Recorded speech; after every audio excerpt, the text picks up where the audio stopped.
After Black Ops 2 Zombies' polarizing release, fans were dying to see what was next for a new crew we had been introduced to in the launch map, Tranzit. Honestly, more so people were probably just waiting for a better map to come out. The day where everyone could answer that burning question for themselves finally came on January 29th, 2013.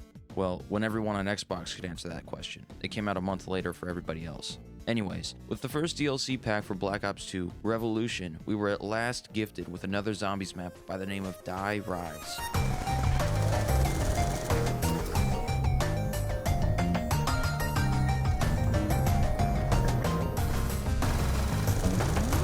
After the events of Tranzit, we are met with a cutscene, the first of its kind, if we don't count Noct. This is when the story and lore started to be laid out in a more apparent way. More apparent than having to look maps up and down and listen to voice lines for clues.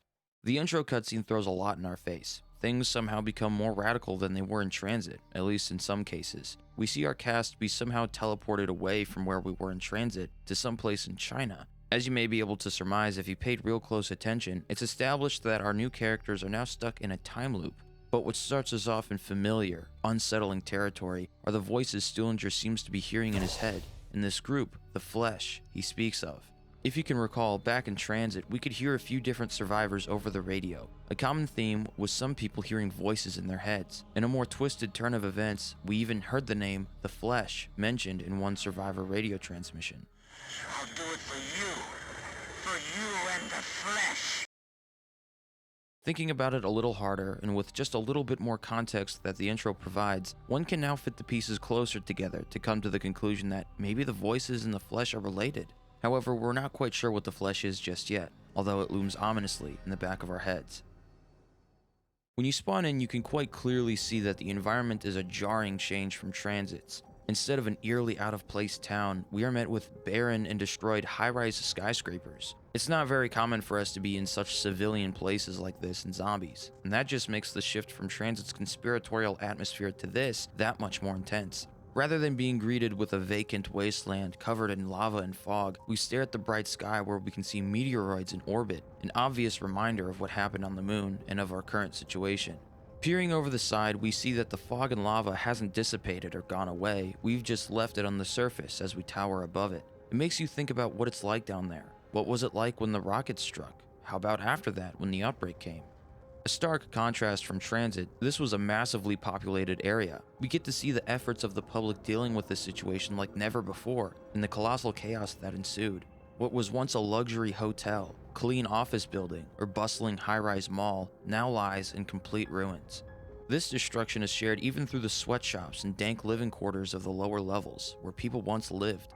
We can gaze out onto other buildings that have experienced a similar fate as the one we're stuck in.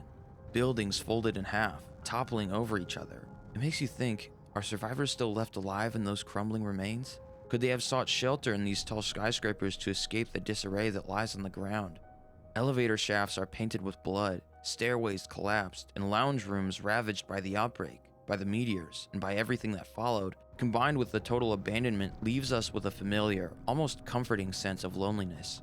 Only the fact that we've been mysteriously teleported here makes this feel almost dreamlike. That dreamlike feeling reintroduces that uncomfortable sense of being entirely on your own, a feeling that could easily take your breath away in the most anxious way possible if you were to actually be there. Right off the bat, dealing with the zombies that come our way, as you'd expect this time around, we see ordinary civilians. We also see policemen, armored officers that are a little tougher than the normal citizens to take down. Not only is it a unique challenge in addition to the map, but it also makes you think more about how China reacted to the outbreak, how they tried to combat it. We get to imagine what happened. Was the police deployed before the rockets, or were they forced to fulfill their duties as utter destruction rained down around them? Were there any evacuation efforts made, or was the government completely crippled? Modern decor and modernly dressed and armed policemen affirm that we are still in 2035, that we are still 10 years after the impacts, so who knows what really happened here all that time ago. On your journey throughout the map, you are naturally guided downwards towards the lower levels, jumping over bottomless chasms in this concrete jungle, treading over ceilings through upside-down buildings hanging from nothing but rebar. We make our way lower and lower as the bright sky grows dimmer, and we're met with a familiar fog carried on gusts of wind. On your way down, you might pick up on this constant beeping. It's strange in its tone, but if you follow it, it leads you to a TV with a no-signal color test screen. By fiddling with it for a few minutes, you'll be surprised to hear a voice on the other end. Attention all on this channel. This is George Barkley, former Assistant Director of the CDC facility in Druid Hills, Georgia. Prior to the destruction of our headquarters, our research found evidence that contaminants are now infecting the very air we breathe. As such, exposure of some sort appears inevitable for all survivors. Symptoms are variable, but most subjects display short-term memory loss, psychosis, delusion, and paranoia. Short-term memory loss has also been reported, but as of yet, I have been unable to confirm this. We advise all individuals to monitor their fellow survivors for signs of the above symptoms, paranoia in particular. Ask yourself, are those closest to you really who you think they are? Are they following their own secret agenda? Are they perhaps plotting against you? The dangers presented by such symptoms cannot be overstated. It was with deep sadness that I myself was forced to euthanize 14 members of my own team. My condolences to their families. I hope this message serves as a warning to all survivors. We must all do whatever it takes to ensure our future as a species. Thank you. For those of you who paid real close attention, this broadcast only makes things more eerie. A man who proclaims to be the former assistant director of a CDC facility in Georgia, George Barkley, relays a disturbing message that, in the destruction of their facility, some sort of contaminant has become airborne. We aren't told what exactly this contaminant is, whether it's element 115 related or not. He goes on to list how this agent seems to affect people. He lists short-term memory loss twice. He lists paranoia and gives a stern warning to those out there banded together, before he then admits he's killed 14 of his own team members. It's pretty obvious to see that these effects he spoke of have already affected him in a pretty dramatic way, clearly infected by the mysterious contaminant. All we can do is sit here and wonder, imagine what had happened. How did he euthanize his teammates? If this contaminant isn't element 115, then this is yet another thing to worry about on top of everything else. Not to mention, when was this facility of his destroyed? If it was destroyed with the rocket impacts, does that mean he's been broadcasting this message for 10 years? How many times has he tried to spread this same message only to forget? He mentioned psychosis and delusion. What if none of what he's saying is true? Is he really even the George Barkley he claims to be? It almost makes you forget about where we are, listening to an American radio transmission while we're stuck in a destroyed Chinese skyscraper. That's not where this ends, however. For messing with the TV some more, we're met with what might be the most disturbing thing you'll ever hear in all of zombies. If there's anyone out there, please respond. I desperately need help. The others left me, and I'm alone and frightened. Help! I tried to do it right, but the others, they wouldn't listen. This piece goes here. This piece goes there. I couldn't do it on my own. I need help. I really do. The German man stopped talking to me, and I don't know what to do. I don't know what to do.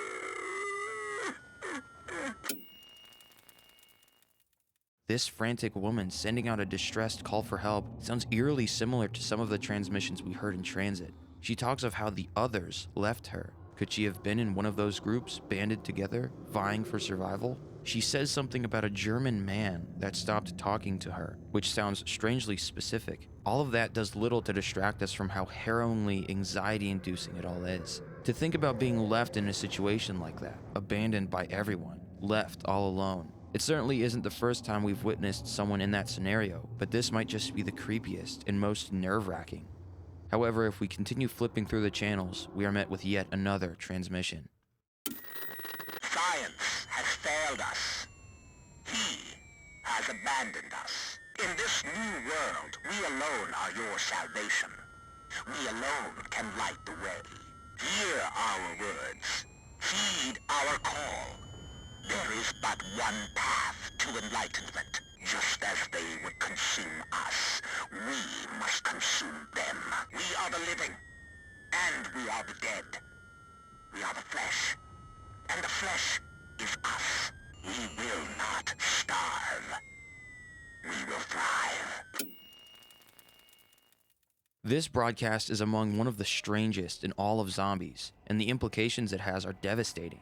In a very cult-like, righteous tone, this mysterious man calls out for others to join him in what they refer to themselves as the Flesh. Finally, we hear that name again, and now we can start really putting everything together.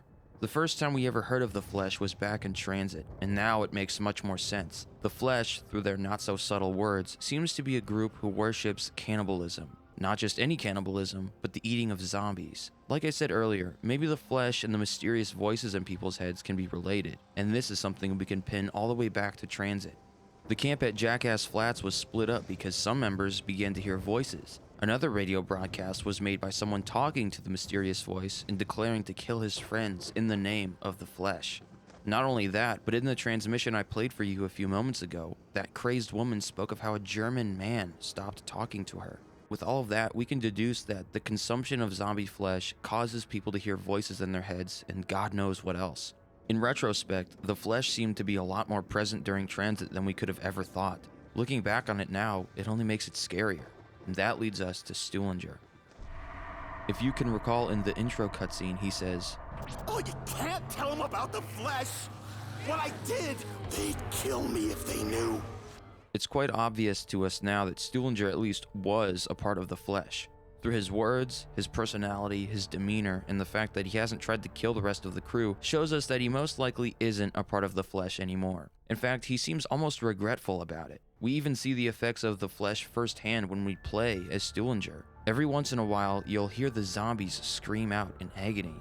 You can barely make the words out as their distorted voices play in your head.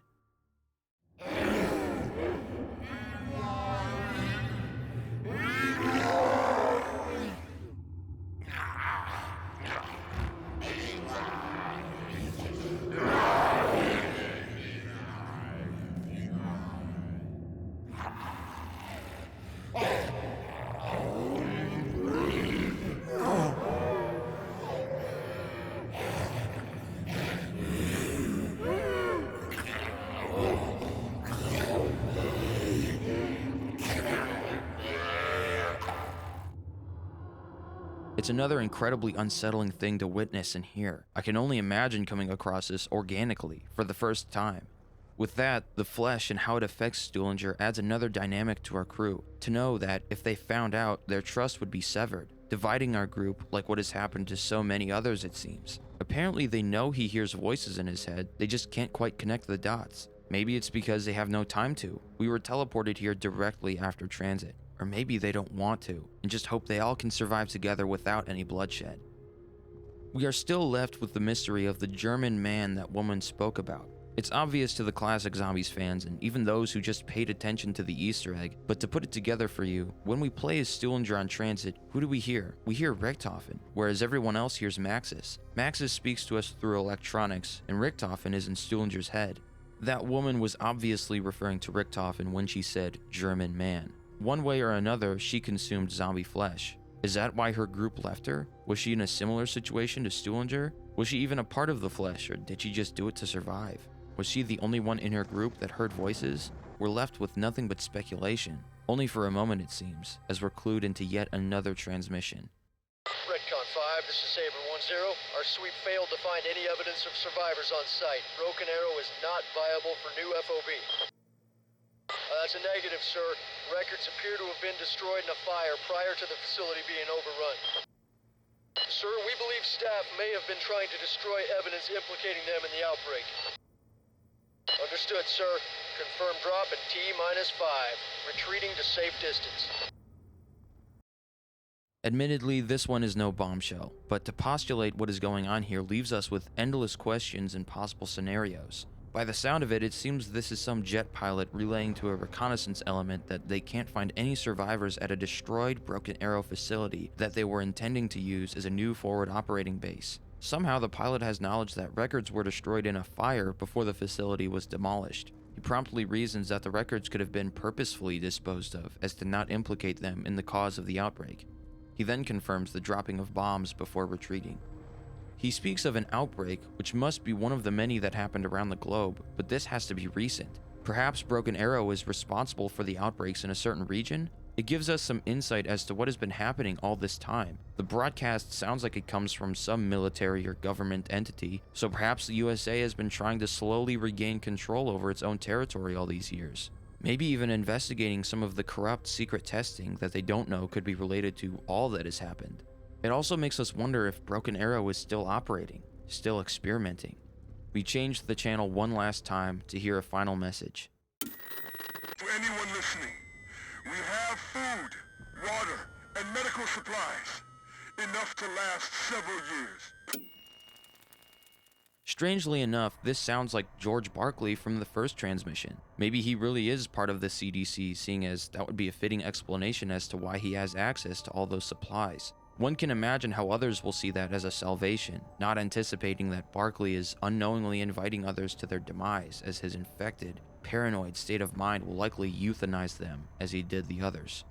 That seems to be all that the TVs can offer us, as we're forced to move on and venture elsewhere.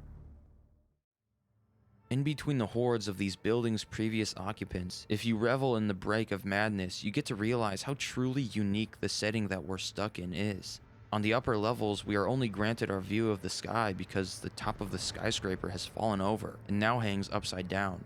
There's a faint sunlight that basks these couple stories in what little warm lighting this map provides. The lower you go, the colder and more blue it gets. Colossal, bright neon signs that once illuminated the dark of night are now muzzled in the fog that blankets the entire planet. Once sacred rooms of prayer are now ravaged and laid to waste. Damp sweatshops and cramped living spaces seem to be left as they were for the most part. Clothes still neatly folded and in baskets, chairs tucked into the tables, glasses left still standing upright. Perhaps the residents weren't around for all the mayhem that took place. It makes you pay more attention to the pools of blood that smear the floor. Blood marking up the floor as bodies dragged. Splatters sprayed onto the walls and floors, and smudged red handprints all tell a story of their own. It makes you wonder if this place was more involved than we think, or if the other high-rises look the same inside. There's something about these parts of the map that have this darker, colder color palette and atmosphere that makes you feel like you're stuck in a dream. You can almost taste the air as you stand there, shrouded in a building's shadow.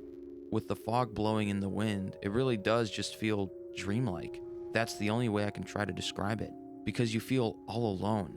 You hear no gunshots in the distance, no screams, and no signs of anyone who used to survive here. It seems as if once disaster struck, this all happened at once, and since then, it's been left barren, all by itself.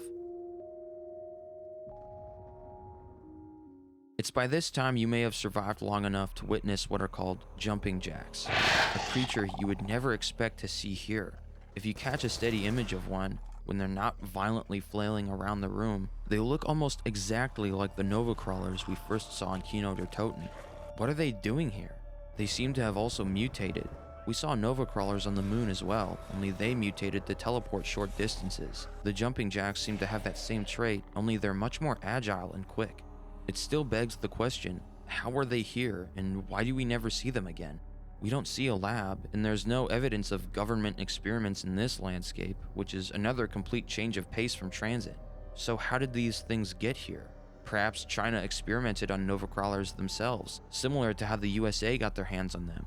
That seems to be the only fitting explanation I can find. Though this map doesn't have as much going on as Transit, we're still left with our fair share of questions to answer. Even though I didn't go over the Easter egg or the Sliquifier, this map still had such a unique atmosphere to offer and still made a valiant effort to tell a story with its environment. I'll admit, I wish this map had more going for it because it's also not very well liked, at least in most sane individuals' minds. I wish it brought as much to the table as Transit did in the realm of world building and storytelling, but in the end, not everything can be a conspiracy, and yet still I wish they did more. For instance, I wish the messages we heard over the radio were in Chinese, or of Chinese citizens. It would make more sense and add to the immersion. It didn't help that there was a complete shift in atmosphere after Transit. Die-Rise is not a secret government facility. It's not a conspiracy. It's simply a place where many people used to live and work innocently, unlike with Transit. It's actually pretty unique in that way. It's a civilian environment with nothing to hide, whereas most maps are in remote locations, or are at least military installations, and that makes this map stand out from the rest. I also think more overt storytelling for the flesh that you could actually see in the maps would have been a nice touch. In my mind, Die Rise is equal to, if not worse, than Tranzit overall. Tranzit beats Die Rise over the head in terms of environmental storytelling, world building, etc.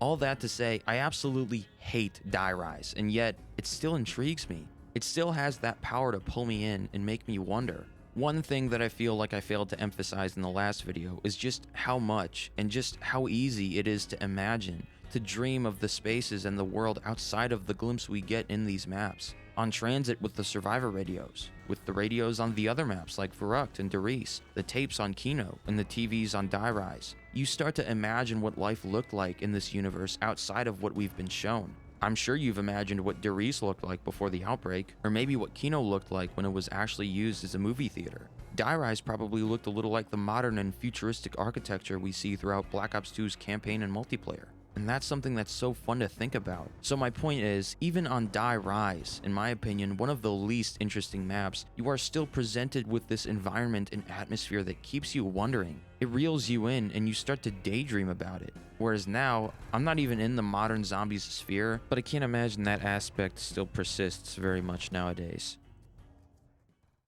At last, looking at it all from a distance, I think Die Rise deserves to be a part of the zombie storyline. Even though this era of zombies was a little shaky, it still had something to offer. Although, in my mind, everything after Black Ops 3 doesn't exist. It's the only thing that keeps me sane. Maybe Black Ops 4 on a good day.